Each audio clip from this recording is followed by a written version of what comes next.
What is up, everybody? Welcome to more Vyeshal Kywalnez tournament matches. I am your host, Delthius. How's it going, everybody? This is going to be a fun day today. We're trucking on through this event, and let me show you guys a little snapshot of the bracket here, kind of get you up to speed where we're at. A lot of this is being cast over on Jet Erickson's channel, so I highly recommend, if you're not following that channel already, to check that out as well.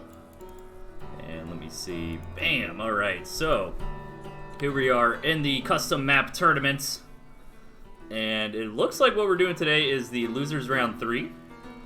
Logo Man looks like already advanced on to the next fights, so we're going to start off with Big Pimpintosh versus Kerpa.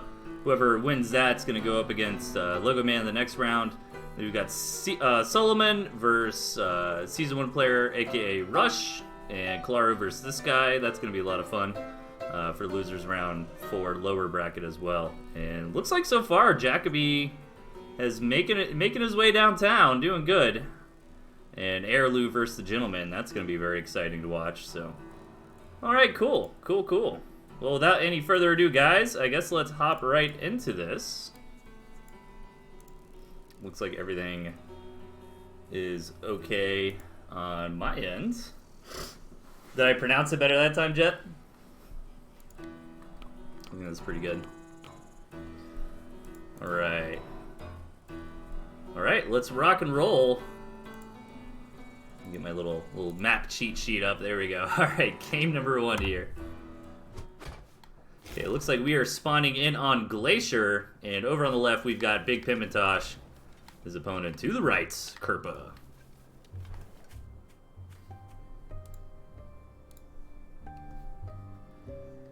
Vyeshal Kywalnez. I did review the audio clip. Alright, Tosh. Ooh, getting a little bit spicy here.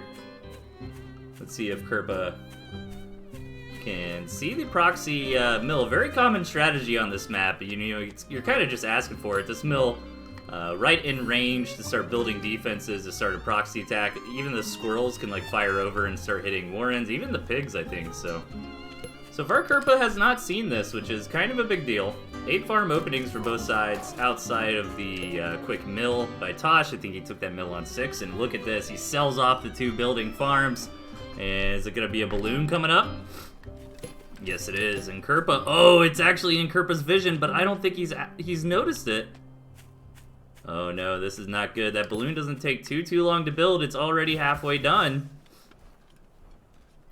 But I'm a little bit worried for Kerpa. He's only got 1 warren worth of squirrels here. He doesn't have moles or turrets or anything like that to really help defend this balloon. And now he's got some squirrels coming out, but look at this. Already 2 pigs going down. Is it in range for the 3rd? It sure is.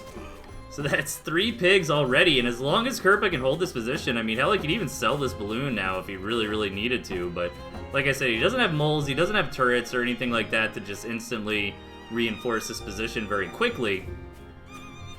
So what you see is kind of what you get, and he's just going to build a whole bunch more squirrels. Kerpa is following suit. And this is rough. This is almost checkmate already from Tosh.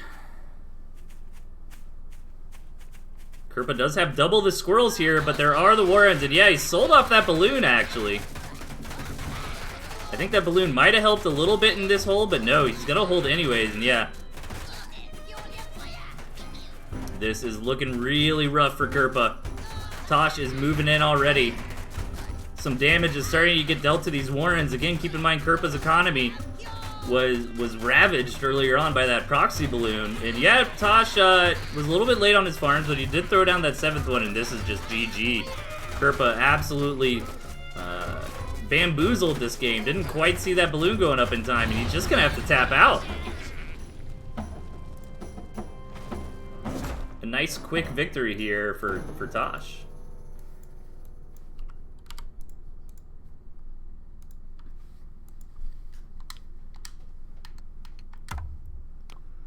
Alright, let's keep it going, guys. Game number 2. Let's get it. Spawning in the bottom left, we've got Kerpa.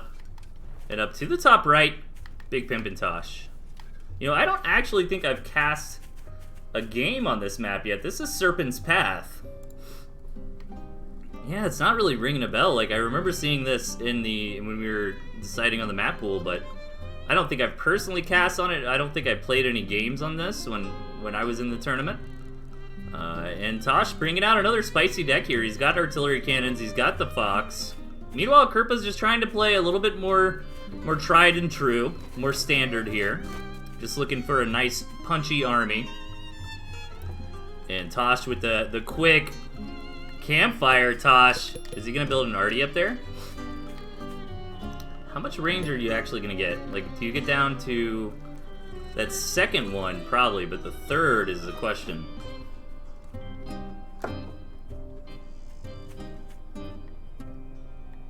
Alright, Kerpa's just playing it safe. He's grabbing that campfire. Or, I'm sorry, Tosh is grabbing that campfire. Another pre-8 farm wacky build here from Tosh. And yeah, he doesn't get a whole lot of territory off that campfire, so it's not quite designed where you can just throw an artillery cannon up here and really start being annoying. So we're going to see this stabilize a little bit. Once Tosh goes home, grabs his 8th farm, he's going to enjoy a nice about 12% lead in economy here. But keep in mind, well, I mean, looking at the graphs, you know, it does look like Tosh has had an economic lead this whole time. It kind of threw me off a little bit, I guess, because that 8th farm was so late. Tosh even grabbing that other campfire, too. Pretty cool that on this map, these are actual campfires and not cabins. So you're able to just go up there and grab it with no units. And Kerpa looks like he wants to play standard, you know, getting into a second base, getting into a tier 2. Slightly greedy, but I think that's okay on this map. The map is so heckin' large. And I honestly think Tosh is just going to get away with those 2 campfires, man. I don't see why Kerpa would go scout them. They are pretty out of the way.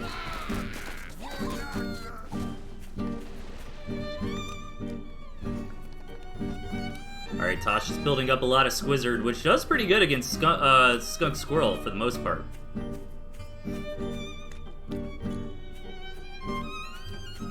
I like this from Tosh too, just doing his due diligence, running around the map, making sure there's no sneaky bases anywhere, and here comes the artillery cannon. He does know about this base from Kerpa, and Kerpa actually did just scout that this campfire has been taken. Oh, maybe that was a cabin. I wasn't paying close enough attention in the early game. Maybe Tosh brought some squirrels over there and took it. I am not so sure. But what's more important here is this artillery cannon going down. Kerpa is about to see it, but it looks like he's coming in anyways for a big attack. And Tosh just needs to delay this long enough for that artillery cannon to complete. He's taking some risky engagements here, but he knows he just needs time. He got one skunk out of the deal, and these turrets are going to force Kerpa back for now. And he does not even see the artillery cannon yet. Well, I'm sorry, he has seen it. But this map is so big, I mean, you probably could walk all the way around if you really wanted to. But the problem is the reinforcements, you know? As Kerpa's fighting, the reinforcements would just start walking into that artillery cannon, which is a big deal. Tosh getting a little bit of a lead on economy. And so far, I think this is going pretty good for Tosh. He got his artillery cannon up. Yeah, he took some losses in that first engagement, but he did kill the skunk. And get some nice damage in here. Loses a lot of lizards for it, but that doesn't really matter if you're Tosh. He's just trying to make sure that he maintains a strong economic advantage. And as long as he does that, he can pretty much take the game in whatever direction he pleases. Looks like it might be a fox. And there it is. And Kerpa really doesn't have much at all in his deck to do good against this fox, you know. Probably his best bet is just trying to overrun with squirrels and moles, but you can't really do that with the artillery cannon. And yeah, you can try to get a couple cheeky mine placements as well. He did get a nice deep scout though, and he did see the foxes on the way. Responds with his own tier 3 unit, the Badger. But on paper, the Fox does pretty good against Badgers in direct engagements, but it really depends on the numbers of support units. You know, sometimes that Fox can't quite get those hits off on the Badger. Ends up just shooting, you know, low priority targets like tier 1, and that Badger revs up and deals a whole bunch of damage. But still, man, I'm definitely on Team Tosh this game. Krupa's starting to make something happen, though. Like I said, he's got his tier 3 on the way. He does have the skunks, which are very, very nice here with all this tier 1 from Tosh. And he's starting to get at parity with his own economy. You know, he's catching up. Do remember those campfires from Tosh, so that adds an extra 2 farms. One of these is almost exhausted, though. And here comes the leapfrogging of the artillery.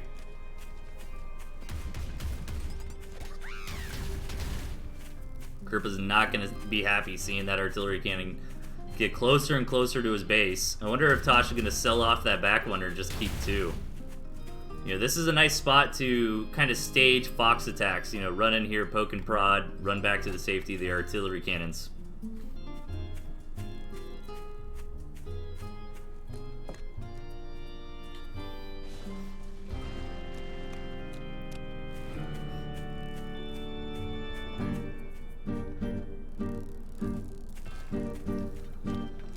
Yeah, it sells that one up, but he still wants to commit to 2 arties. He's just going to go ahead and move that one a little bit forward. I love this from Kirpa, just using a couple moles to clean this up. I mean, the money was already harvested from Tosh, but that could come into play.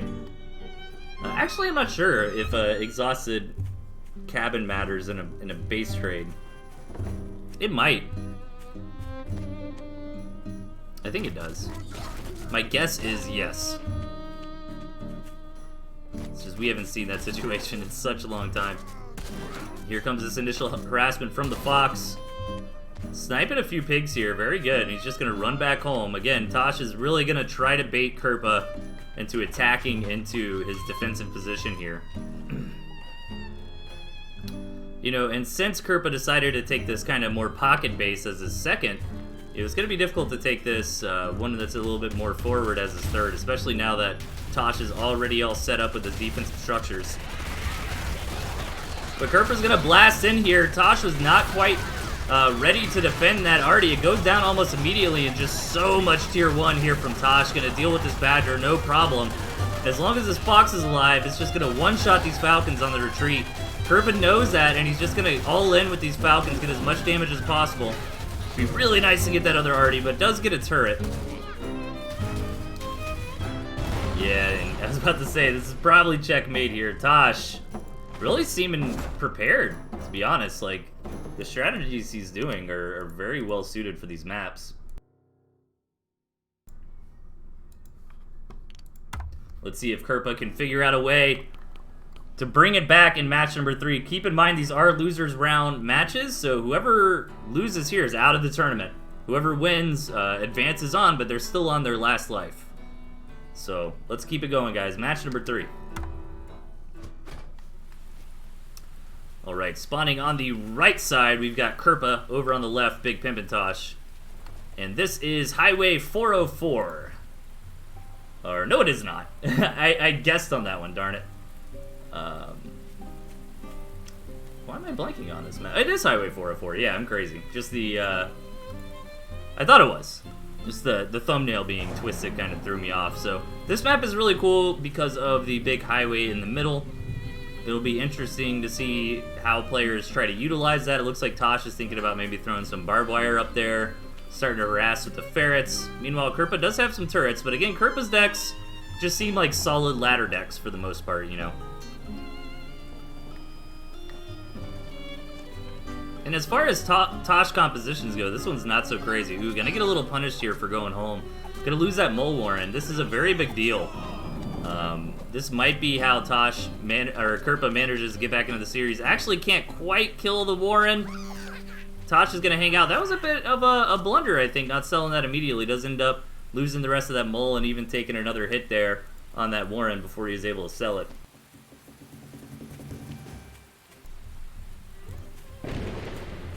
I love the rain effects in this game.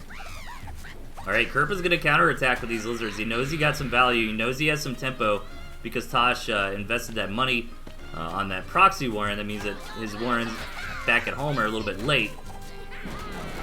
And Kirpa's keeping it going. He's got a 6-farm double here of lizards.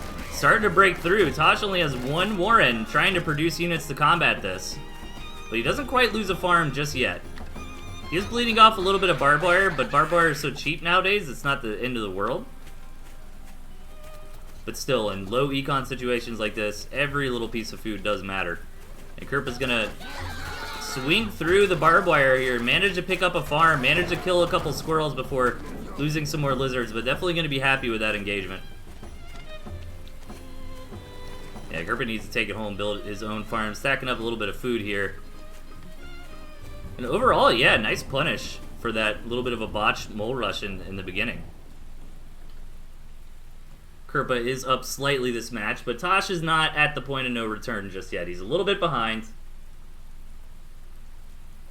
But he's got a lot of high-value units in his deck. You know, stuff like ferrets and skunks and certainly owls could really trade efficiently.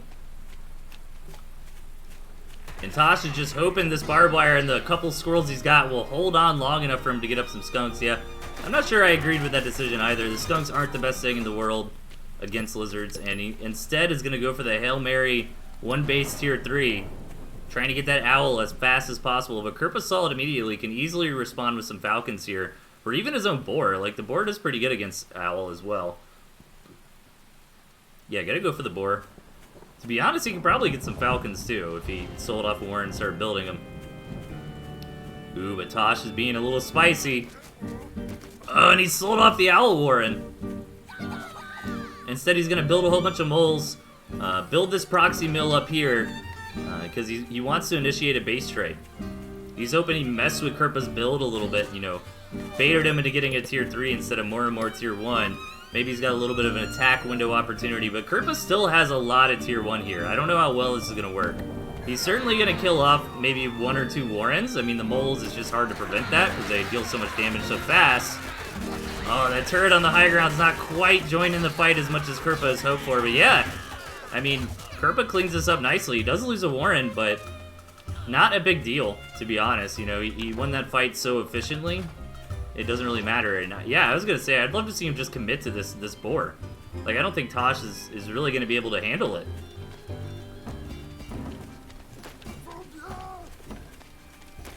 You know, this boar is gonna be out on the map in about 30-35 seconds.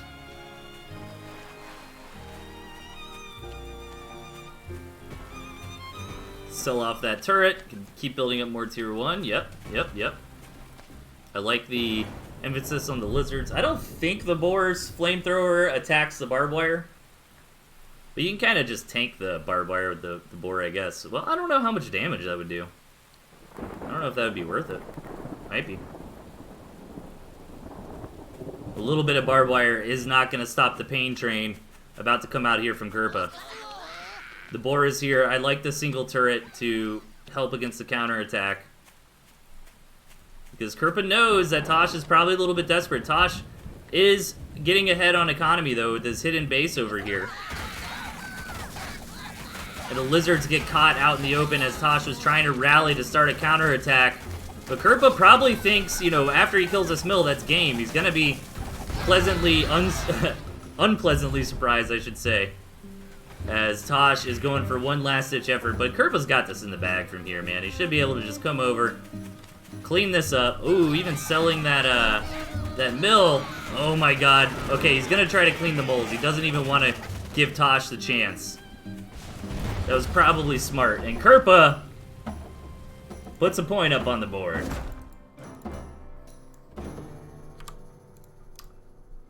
We got a series now, folks. Thanks everybody for showing up on a Saturday. This might be a little more common for me moving forward. I don't want to take away too much from doing the feast. You know, maybe on weeks where I don't have a lot of replays or something, it's fine to use the Friday night to do tournaments, but I do have a lot of replays stocked up right now, and I do really appreciate everybody who sends those in, so I want to make sure I get to them. So next Friday night, we will be doing another feast, and I'll probably be doing a lot more tournament coverage next week, to be honest, probably for both Vyeshal, Kywalnez, and TnT Championship 2020.2. Just kind of see how it goes, keep my ear on Discord from those organizers. Do we know when the next championship stream is going to be, Mocha? Might be good to plug that while we're all hanging out. Anyways, guys, match number 4. Let's hop into it. Okay, spawning on the left, we've got Kirpa. His opponent to the right. Big Pip and Tosh. Okay. We are on Gimbu Ravine. One of the maps I really liked in this map pool. I love the... How do I put it? Like, I really like this design right here. You know, the second base on a high ground, you know, it's got 2 attack paths coming in. The main base on the double high ground, but it's still got this corner attack path end, and then this third on the low ground, a little bit exposed. But what is really interesting to me about this map is how cluttered up this middle, like, main attack path is. Can make for some really wonky engagements. But we got a 5-farm Warren from Kerpa. Looks like Tosh scattered it out. Following up the 6-farm Warren of his own. And I think Kerpa's missed the timing a little bit on this if you wanted to get out and harass. You typically wait for 2 lizards when you try to do this sort of thing, because that's what it takes to kill a pig, as long as your engagement is not in which a whole bunch of other pigs, you know, get to fire on the lizard. But Kerpa realizes, alright, barbed wire's up, you know, squirrels are up, this isn't gonna work, and it's fine, you know. Really no harm, no foul here in the early game. Tosh with a bit of an eco lead, but it's an economic, it's very negligible, and it's hard to explain. It's like the same amount of money, right, that's gonna get harvested out of these farms. So Tosh is gonna end up harvesting out the farms just a little bit faster. And as the map kind of directs, we're gonna start heading more towards the macro game here. Both players grabbing some expansions. We don't see anything super crazy with the deck compositions. Just looks like tried and true standard stuff. The barbed wire is pretty cool on this map, to be honest, because there's a lot of little choke points, and again, it's kind of wonky with all this terrain and little high and low points. So, you know, just a few pieces of barbed wire can really choke things up.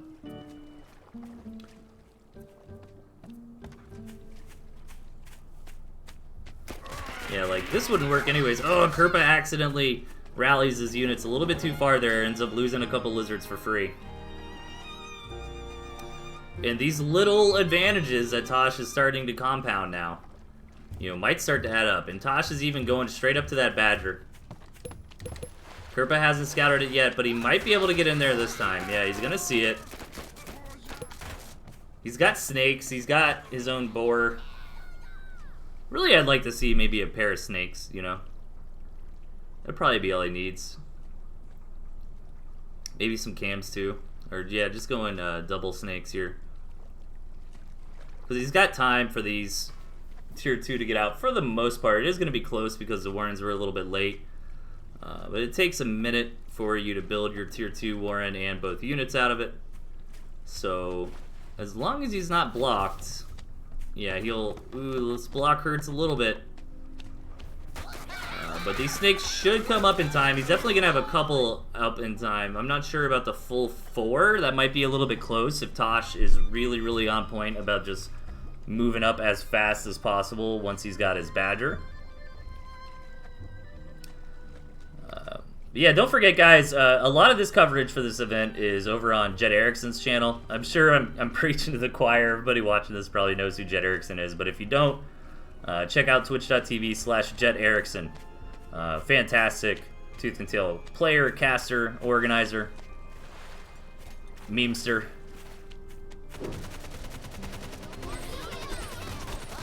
And here comes Tosh with a big push. Yeah, we've got 3 snakes here. The 4th is just now spawning. And a few stacks of snake poison get on this badger already. That's so much poison. These pigeons just can't keep up with this. And this badger strategy is not working. Even the snake gets alive with 1 HP. Oh, man. Tosh is in hot water now. He didn't all in on this badger, though. You know, he's got his second base going. He's got a lot of tier 1. So maybe he can sell off these pigeons, replace those with farms, and just kind of cross his fingers and hope Kerpa gives him a little bit of time before heading out. But the problem is, you know, Tosh really needs to get his economy up and running and build a whole bunch of tier 1 to just stabilize But Kerpa's got the perfect answer for that. The boar is on the way, and Tosh just sold off all this wire. He's totally exposed this lizard counterattack, and to make matters worse, Tosh is out and about on the map scouting. I will take a look at his vision and see if he scouted that boar in just a moment, but I want to kind of cover this fight first. You know, lots of damage getting in there. And Tosh knows the boar is on the way. And the problem is Tosh really doesn't have an answer for the boar. So yeah, I think this is his best bet, man. I think you just gotta run in here and hope to just kill your opponent or at least maim them before that boar hits the fields. And here we go, big engagement. Gonna use these lizards to try to get up on top of these snakes. Whole bunch of squirrel pigeon on the back end, trying to back this up. But 2 snakes still remain. Actually, only 1 left now. Kerpa's got that defender's advantage though, getting a little bit clogged up from these double tier 2 warrens on his tier 1 on his production. But he's still gonna be able to push this back. And I mean, this seems like Kerpa's game to lose. You know, once he's got this boar out, Tosh just really doesn't have an answer for it. I think maybe the best thing Tosh could do is try to take this mill up here, position his lizards for base trade when the big attack comes in. And that looks like it's going to be the play.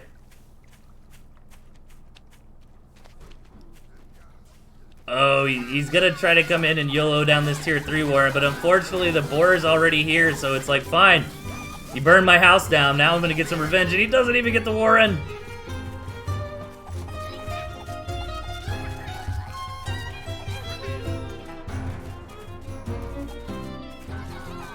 And this is going to be it. I won't rob you guys of the big finish here. The boar blasting ass. This mill getting poisoned, getting flamethrowed upon. And that is going to be it. Tosh trying to scramble together whatever lizards he can for a counter, but his mill's about to go down. And there we go, guys. All right, game number 5. Pretty hype. Pretty hype. You know, I'm not going to lie. I thought once Tosh went up 2-0 off the front, man, I thought that was going to be it. But Kerpa fighting back here. Tying things up 2-2. And let's hop into the decider match here. Let's see what map they decide to choose. It is Tosh's choice, and he's going to go back to Glacier. We don't see it often, but that is not against the rules. You can only just not pick the same map twice in a row. So Tosh going to bring it back to Glacier, and he's spawning in the left. Up on the right. He's going to see if he can keep this win streak going. We've got Kerpa. And this time around, no balloon from Tosh. And maybe he's trying to bluff Kerpa by saying, all right, you know, I took that cheeky win off you on Glacier from that proxy defensive play. You know, that's what I'm going to do again here to win. And look at this. Kerpa's already paranoid, man. He's going to check that mill. I don't even consider that paranoia, to be honest, though. Really smart to do that on this map. And I actually really, really like this sort of thing. I've been experimenting with it myself on the ladder a little bit. Opening up with 5 farm lizard. And just kind of getting 2 lizards together. And if your opponent goes 8 farm, you can just get in there and snipe a pig. I think it's a cool way to like rush but not commit super hard to it. But Tosh did see it, you know, he built his warrens accordingly.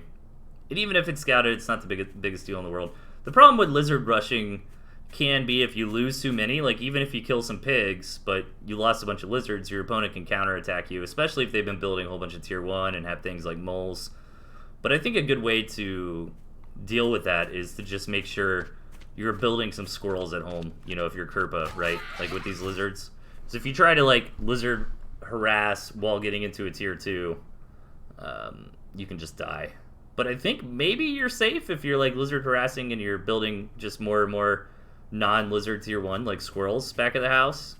So it's like, yeah, I lost a few lizards killing a pig, but I got some squirrels at home. I got my lizards remaking. I can hold on. And Tosh, man, going very, very tier 1 heavy. These toads actually do so much work. You know, toads are a little bit slept on in the modern meta, I feel like. But their AoE value can be very good in some of these fights. You know, getting some blasts on warrens and on tier 1 units can be very big. They can just be a little bit rough to deal with. And ideally when you go toads, you're really, really hoping your opponent has cams and lizards. because then they're just in really hot water. And this is not looking good for Tosh, to be honest. He wasn't expecting Kerpa to stay so aggressive. Kerpa is just railing down that Lizard Key right now, though. And this call to make a Tier 3 Warren was definitely not correct from Tosh. You know, I do got to give a tip of the hat for the Tier 3 one-base play. That's always fun. But not what the doctor ordered here, man. And these Lizards are just going to clean up shop, doing so much damage, you know, to Tosh's front here. And yeah, he's got to sell that Warren, which is just, again, a really big tempo hit. These are Tier 1 Warrens he could have already had, but he's just got to stay alive.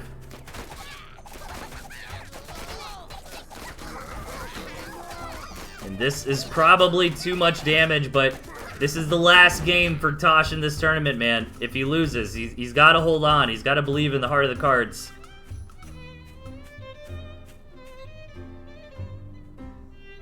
He's got to see if he can make anything happen. Maybe Kerpa overextends. You know, maybe Kerpa makes a bad strategic decision. But Kerpa is just so far ahead on farms. It's really hard to see a way that Tosh climbs back into this game. But let's see if he can figure it out. He has stabilized for now, and I don't think these lizard attacks are going to continue to be as effective anymore. You know, maybe if Kerpa waits for that full 18. And yeah, Tosh just doesn't really know what to do, man. He's floating some money, trying to decide on what the right play is. And he's going to try to get back into that Badger.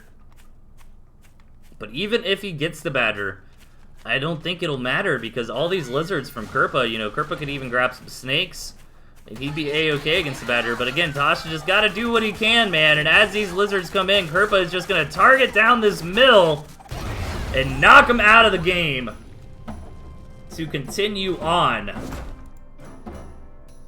to face off against Lego Man in the losers round 4.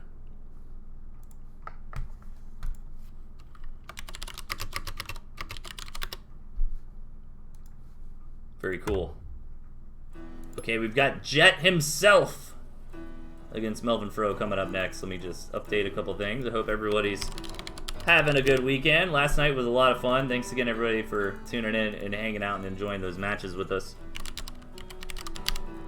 Definitely a lot more Tooth and Tail tournament content coming your way from a whole bunch of different streamers.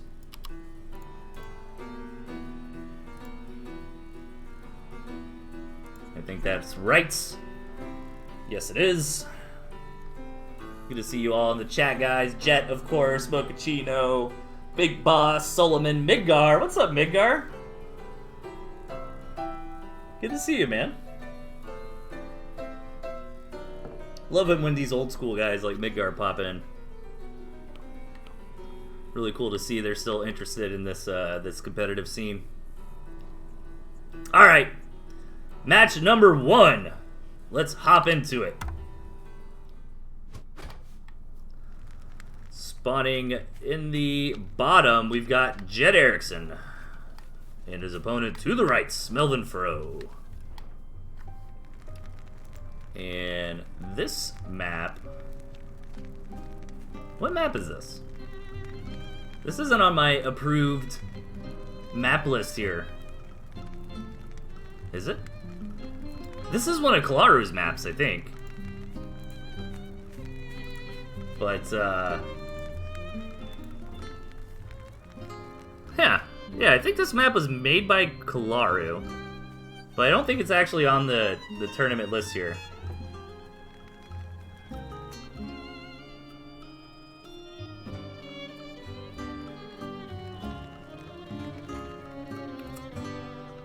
Yeah, this is a random map. Why is this a random map? Wait a second. This looked at first glance like a map that Kalaru made. Yeah, it is totally a random map. Jets. And this is Jet's game. So I don't know. I guess he allowed it. Maybe they had issues getting the custom maps working or something. Look, it threw me off because it almost looked symmetrical because it had this like noon, 3, 6, and 9. Yeah, Jet, you're banned. This match doesn't count, man. You're not playing on the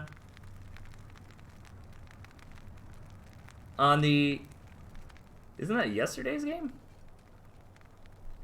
Is this wrong? Did I screw up? Hang on a second. Jet vs. Melvin was sent to me by Jet Erickson.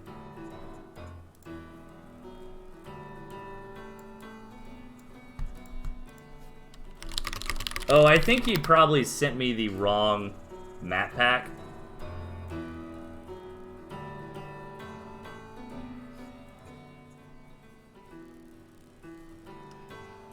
Calling all Ericksons. Yeah, you sent me the map pack for the Mochaccino tournament. Can you send me the right one? Real quick, buddy old pal.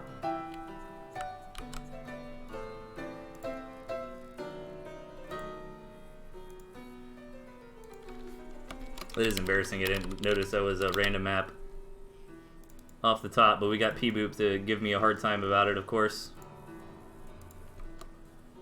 Let me make sure I'm not the crazy person here.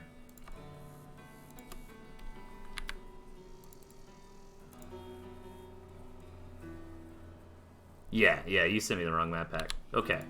It's not my fault.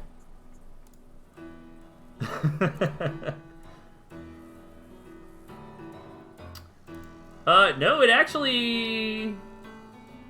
Yes, it should be Sullivan versus Season 1 player. You're absolutely right.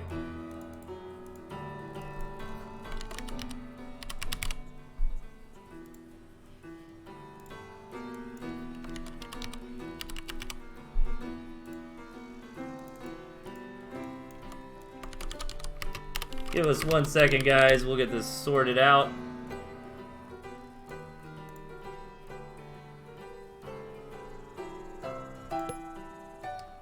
Okay, so I was missing the this guy matches. Got it. Alright, we're almost back up to speed here.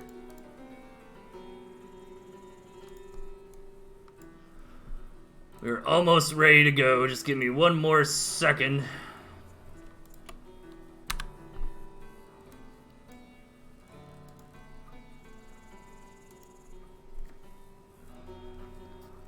Now we should be right. Hey, look at this. TG versus Cola. Oh, Kolaru. Cola. Drinking cherry cola. I've been watching too much JoJo, man.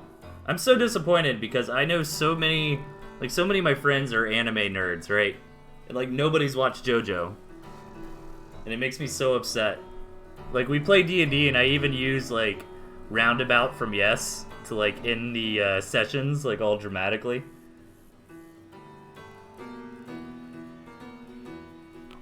Wait, what do you want me to do, Jet? You want me to stream this guy versus Kolaru?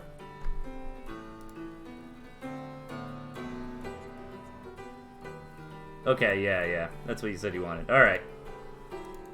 Alright, fine.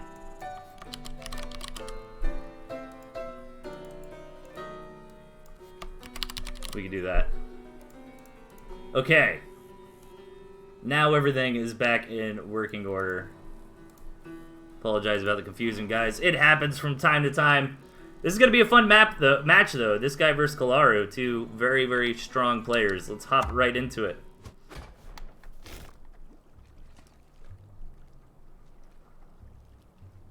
Spawning on the left, we've got Kolaru. And over on the right, his opponent, this guy. And we are back on Ginbu Ravine.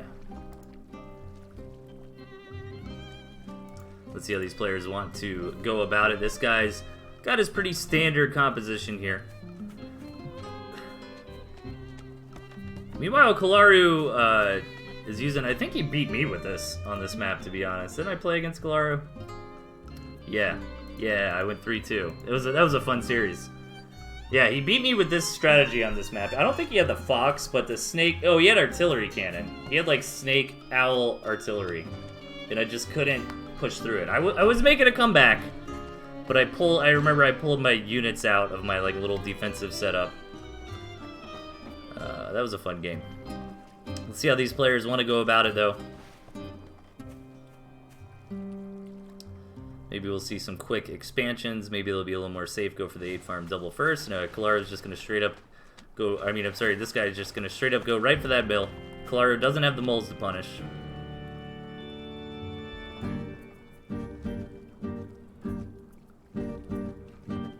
And is Kalaro going to follow suit? Yeah, it looks like it. No? No? Is he going to take this space? What is he doing? It's 8 farm double. Doesn't take a mill. There's the mill. Okay, I was getting confused for a second.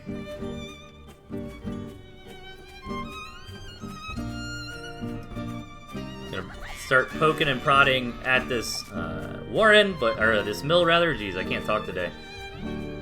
But this guy's got the squirrels here, gonna be able to shoo this off, no problem. Starts that economy train a-chewing.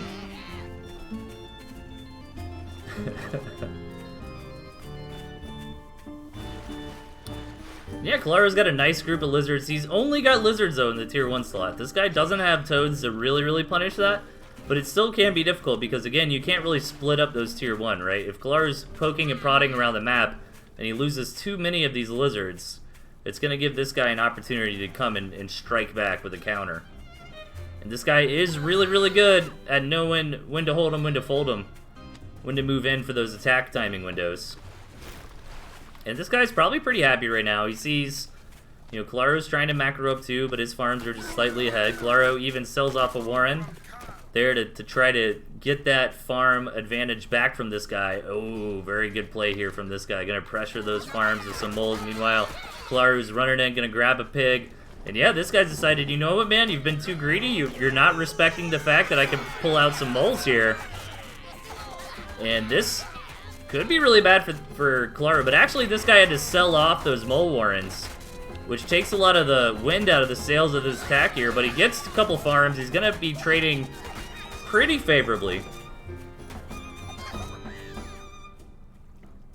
I almost said fairly favorably. Those too many Fs.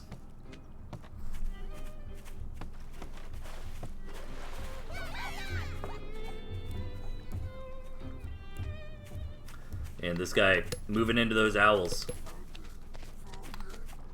Hasn't been scouted yet from Kalaro. He's gonna get some skunks up. I think 4 skunks start doing pretty nicely against the mice, but you probably want pigeons too.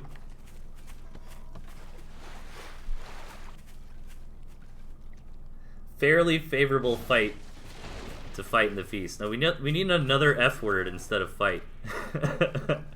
not that F word. What's like another word that starts with F? It sounds too weird saying F word. That's like fight related. Where's my big thesaurus, my TnT thesaurus? You got fight, you got battle, you got skirmish, you got engagement.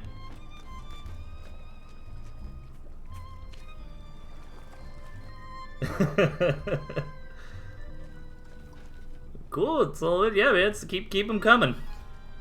Always happy for more replays. ToothAndTailTV@gmail.com. Don't be shy. Send them in. Doesn't matter how good you are. I'm not gonna roast you. I promise. I try to be pretty nice in my casting.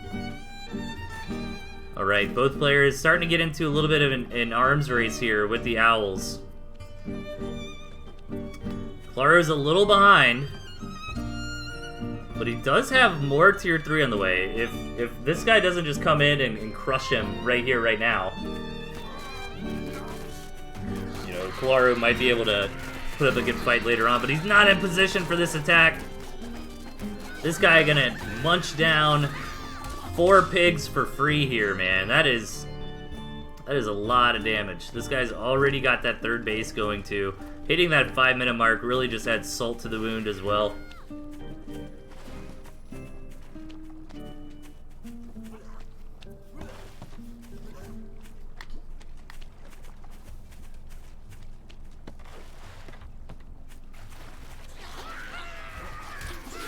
Here we go, big engagement coming in from this guy. Gonna lead off with these mice. The tier 3 is on the way for Kalaro. Only 1 owl here right now, though. He does have snakes, but there's so many units on the ground. These snakes can't really get in and hit those high-value targets like he really wants them to. And this guy's just gonna crush forward, take out this 2nd base. It looks like Kalaru's trying to set up maybe for a little bit of a base race here. He's taking all these different gristmills.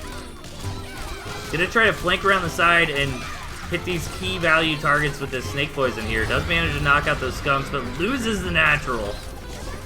This guy with just such a devastating economic lead at this point.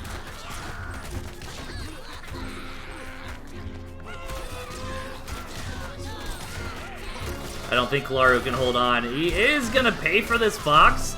He does have both owls still alive. So this is a reasonable army here. Nice job trying to micro these owls, get them to soak a little bit of that damage up front. But not to leave them there for too long. You don't want them to actually die. You just want to utilize some of that HP pool if you can. Oh my god. This gristmill being taken from this guy. Just building all these proxy warrens. Gonna keep this pressure on with all these skunks here. Really makes the owls null and void from Kalaru. All that AoE gas. A lot of HP, getting healed back up from the pigeons, and that is just going to be too much damage. Kalaru is going to be forced to tap momentarily. Fox is out, but it's just not going to matter. Kalaru going to try to run. This Fox actually living. Going to try to hold the door up here, up top.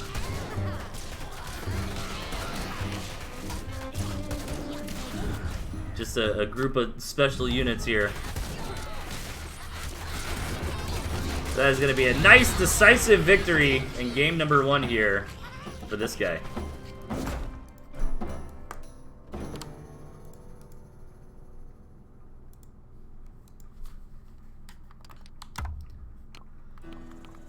Let's keep it rolling. Game number 2. Alright, we are back on Glacier, and over to the right we've got Kalaru. His opponent to the left, this guy. Alright, Kalaru's got the home field advantage here. This is his map that he made. And it looks like he's got a deck very specifically designed for this map. Let's see if he's going to do something similar to what we saw Tosh do. Try to grab this mill, start setting up some defense. Or he could wait a little bit longer, you know. Could even maybe start from this campfire in the middle if he has to.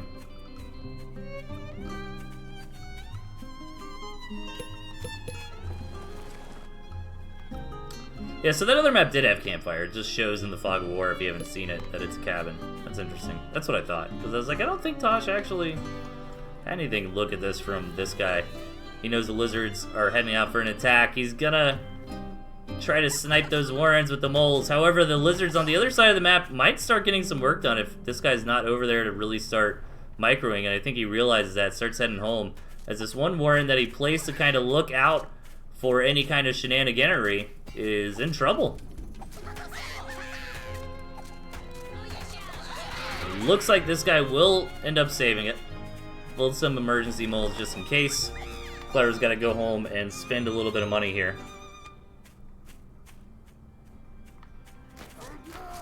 This guy gets a nice scout in, realizes Claro is going very hardcore, still on 6 farms, just railing down more and more tier 1.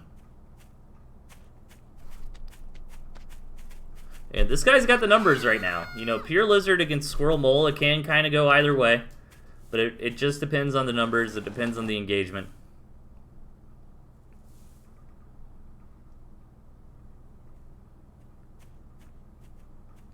This guy starting to feel more comfortable enough to grab these 7th and 8th farms.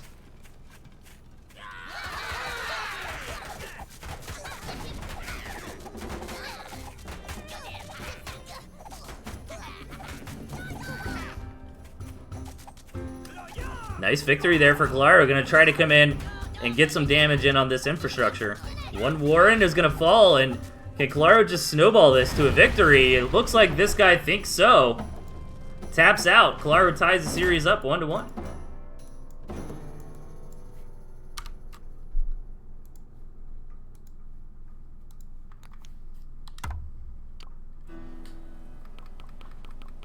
All right, let's get into game number 3. All right, spawning in on Highway 404 on the left, we've got this guy. His opponent to the right, Kalaru.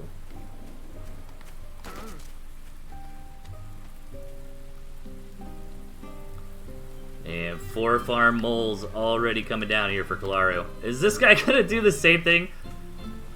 He probably was thinking about it, but realizes there must be moles on the other side of the map since Kalaru didn't queue up that farm. Yeah, should sell that off, no problem. Ooh, but he's not holding back. Producing more and more moles. I like that position of the mole warren way over there, so this guy, or Kalaru, just doesn't expect it. He's got a mine here. Oh, if he moved just a little bit more forward, man, Kalaru is hard committing. Second mole warren going down. I think this is favoring this guy. Unless Kalaru scouts these moles, then that could be absolutely barbaric.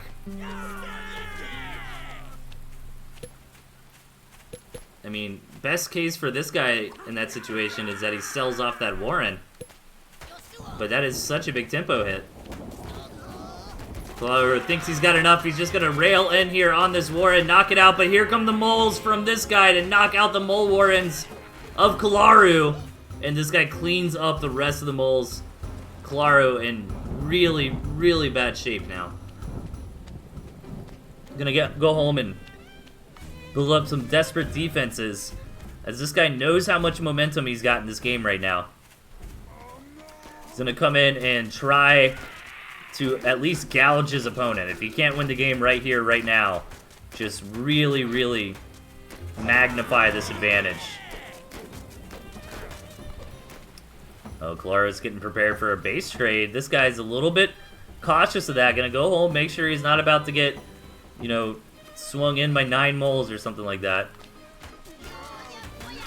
Yeah, I mean, I understand why Kalaru's got to fight back here, but this just seems like an impossible position to win from.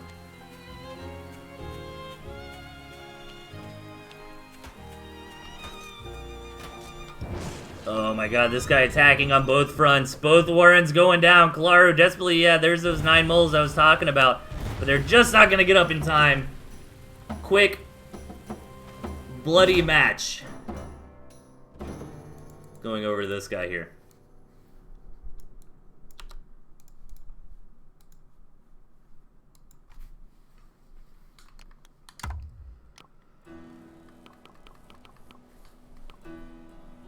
We saw Big Pipitosh versus Kerpa already, Lego Man. Okay, so that was game 3. So let's hop to game 4. 4 to the floor. Spawning in on Acropolis. In the bottom, we've got this guy. His opponent up top, Kalaru. Kalaru really playing to the map here. Lots of tier 1, mines, even turrets, if he can manage to gain enough map advantage to, like, take the mill outside of his opponent's base or something, you know? And Kalaru playing very aggressive this series regardless, you know. I like Kalaru's style because he's got that flexibility. He knows how to macro up. He knows how to play those kinds of games. But he's not afraid to do some pre-8 farm stuff either.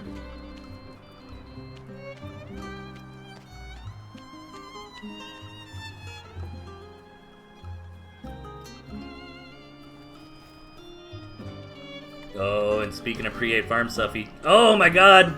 6 farm snake! This guy sees it. Really?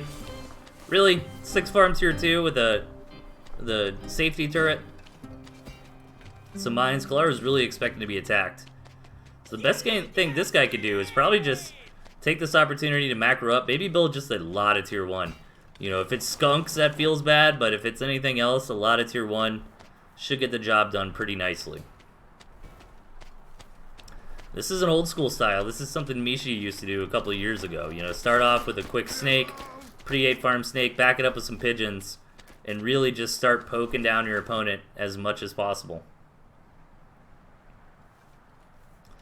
And Kalaru must be confident in this playstyle. I mean, if he loses here, he is out of the tournament. He's absolutely got to win this match. The pigeons, the mines, gonna be good at giving him some high ground vision here. This guy probably wasn't expecting that.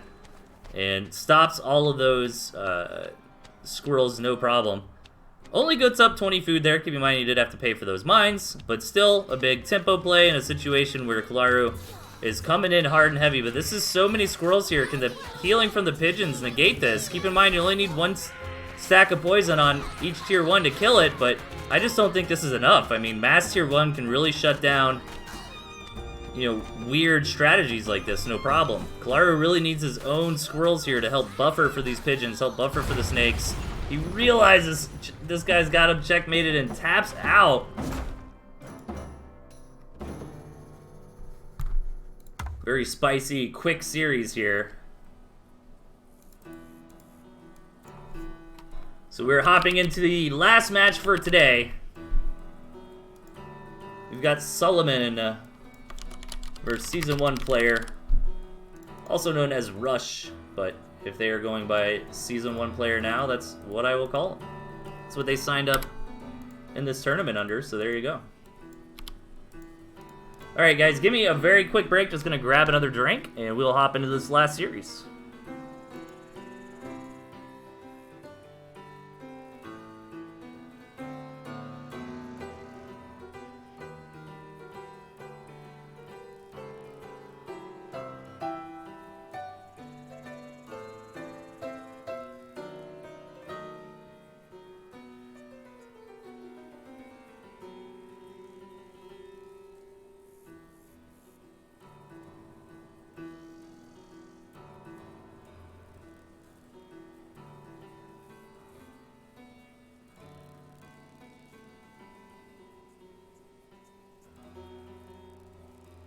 Alright, I am back. Told you that would be fast.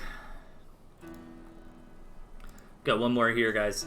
Keep your eyes peeled for the next Vyeshal Kywalnez tournament stream. We've also got the TnT League, or TnT Championship 2020.2 going on as well. We should see more content from probably both those events coming up next week. Of course, I've got my feast as well next Friday nights. Keep sending me replays for that. Lots of stuff going on in the scene right now. Really, really fun time. So we're on this match now. All right, here we go, guys. Last series of the day. Let's hop into it. We're going to start things off on Highway 404. Over on the left, we've got Solomon. On the right, we've got Pigeon Rush. Okay, now they're going by Rush. All right, if the name is Rush in the game, that's what I'll put on the scoreboard. There we go. Give a little scoot over. There we go. Okay, cool. We see the wolf here from Pigeon, and meanwhile Solomon, really good player with timings, I feel like, from my experience playing against him on the ladder. Really knows when he can come in and punish the opponent. Likes to play with barbed wire as well. Not the most common unit in the world these days, but to be honest, right now on this balance patch, like, I feel like any unit can work if you know how to use it. And starting things off with the 7 farm squirrel, just going to be a little bit safe.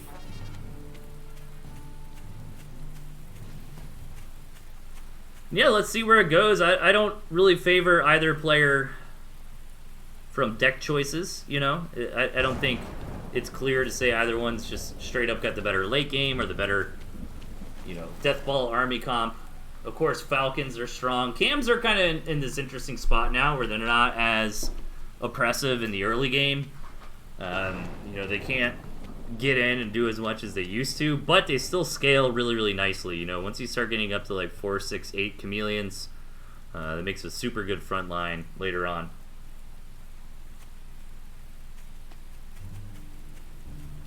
But snakes, you know, are a really good answer for those cams, for the boar as well. He's got the skunks to deal with the tier 1, leave the falcons exposed.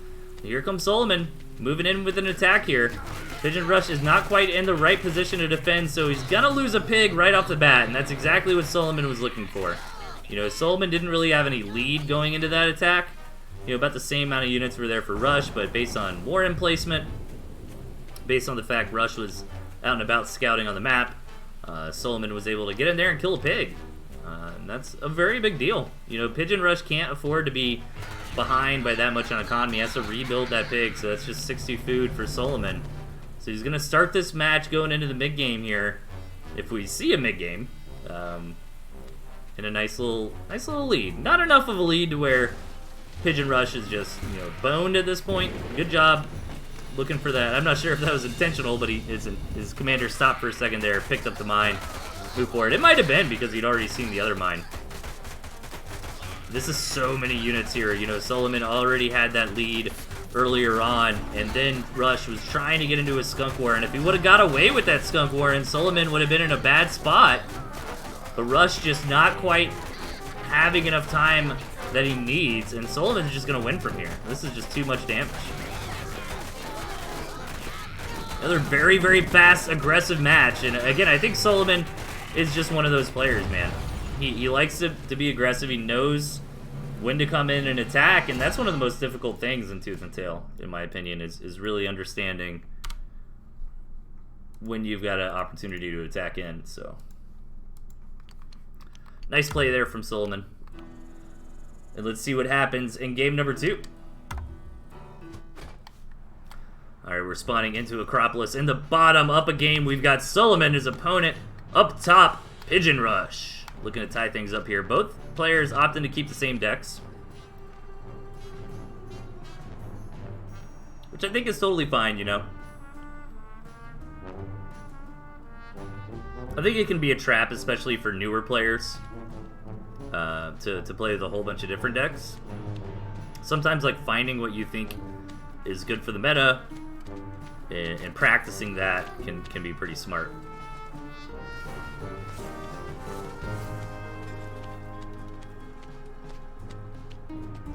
So Pigeon Rush going to start with a 6-farm double. Who started this? It looks like both players actually had the same thing in mind. This wasn't a response from either. Yeah, you can look and see that the comps are literally identical, except for Pigeon Rush going for that 7-farm, and meanwhile Solomon getting that 3rd warren here. Pigeon Rush is going to move in, but he's not going to be happy. This is not going to work. He was really hoping that Solomon went for an 8-farm warren here, and he kind of commits to this attack anyways. It was a bit of a mistake there from Rush.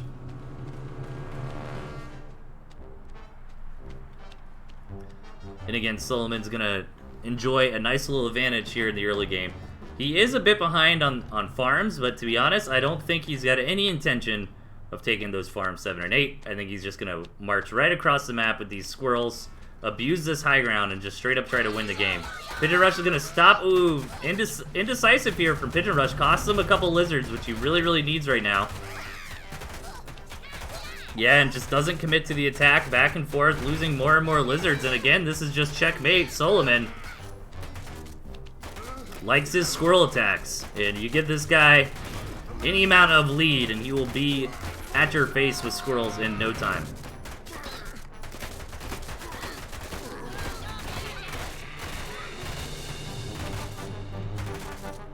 Look at this meticulous victory.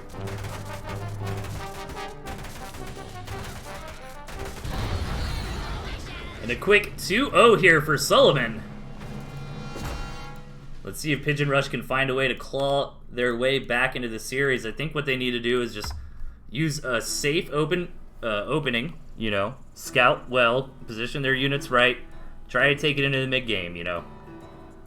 See if he can make it to the mid-game without giving Solomon an advantage. Let's see what happens. Go Kerpa. Oh, man. All right, game number 3. All right, this is that wonky map again that I haven't seen too much in this tournament. This is... Oh my god, why can't I find it? War Under the Blue Sky? No. Serpent's Path. There we go. This is Serpent's Path. At the bottom left, we got Pigeon Rush. And top right, we got Solomon. And I think this is a good choice from Pigeon Rush, to be honest, you know. He's not winning these early scrappy games against Solomon. Solomon's just really got that kind of play down. And I think Pigeon Rush's best bet is to kind of hold back, you know, build into the composition he's looking for. You know, try to play the mid-macro game and see if he can possibly get a victory from there. Wonder if we'll see another 7-farm warren from Solomon. I think that's just kind of like his trademark. Let's see if he's going to do that again. Nope, just going to go for the 8th farm. Maybe he only does that if he feels threatened, and as I say that, He decides to switch it up. Yeah, I think he just likes to open like this. Maybe he feels like it's a little bit safe against things like moles. Any kind of early aggression.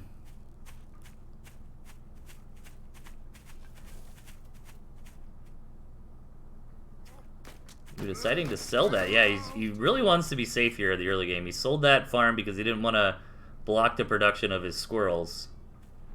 And yeah, Pigeon Rush actually did open with some more, and Solomon did not see those though. So both players just kind of opening a little bit safe. And this is going to work out for Pigeon Rush as long as he's here. As long as he's home. He needs to get home, he needs the micro. And Solomon can't break in here. And Solomon should know that. And yeah, isn't even going to try. Gonna take it back to the house. Throw down some chameleons. Right up front too, so that will be really easy for Pigeon Rush to sell.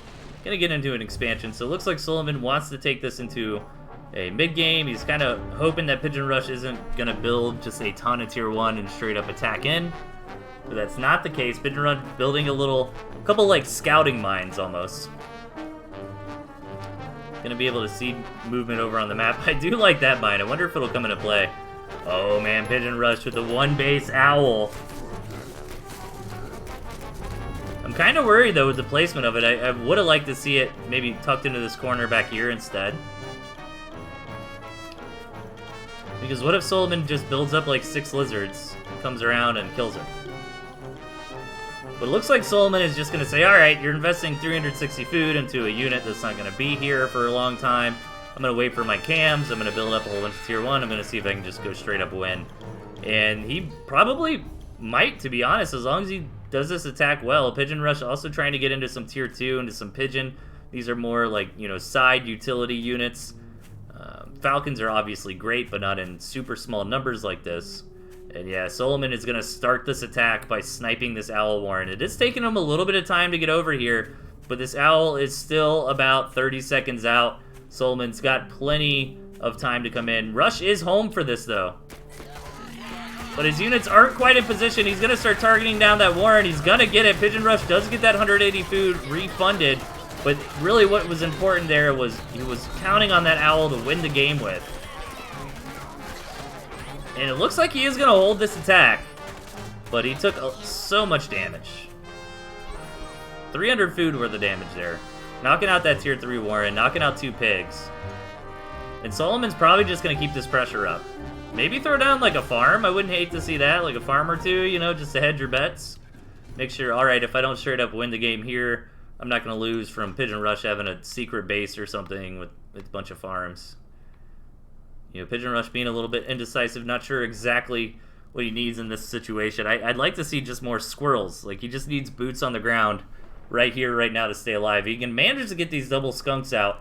That would be fantastic against this really squirrel-heavy army comp from Solomon, but he's just not going to have the time. You know, Solomon is not one of those players that is going to sit around and wait while you put together your grand plan. He's going to be probing you for weakness, seeing if he can make that big attack in. And here he comes. Gonna have the chameleons up here tanking on the front lines. A couple warrens already going down. Those chameleons do fall, but that's kind of their job. And Solomon is pushed back. As hyped as I want to get for the underdog rush here, he's just taking so much damage. You know, losing those couple warrens there. Like, he did take a big fight, you know, since both those cams died, and he kept all of his tier 2 alive. He might be able to win the game with this counterattack right here, right now, if he micros well. You know, Sullivan's got a lot more farms in him, but he does have a bunch of skunks here. This is a little bit tight as far as choke points go, but yeah, Rush didn't quite take that engagement, you know, exactly perfectly. And Sullivan cleans everything up. Rush is going to hang on for dear life, but he's down to 2 farms. Blocked a little bit here on production. He's going to have to sell off one of those skunk warrens. He's to bring the skunk back home. If Sullivan catches that out and about, that is just the nail in the coffin. Yeah, Sullivan knows he's ahead. He's just going to do the old Artosis homage. When ahead, get more ahead. Keep that second base flowing. Oh, the mine did explode? Oh, damn it, I missed it. I was hyped for this mine, man.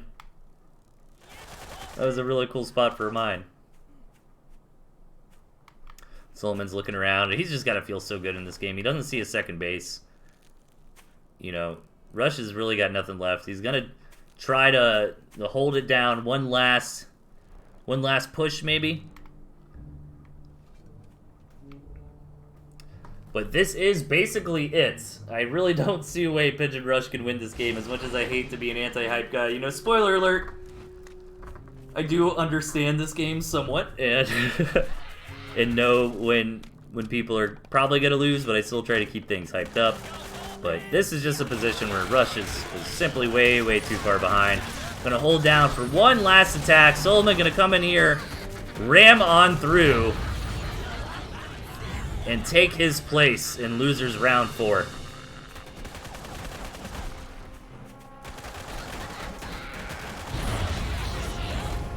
Oh, he's got to find that campfire.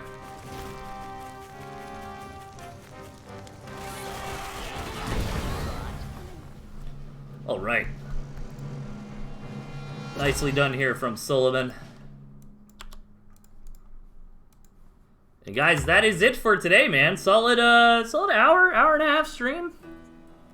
Couple roadblocks there, but we figured it out. We got through it.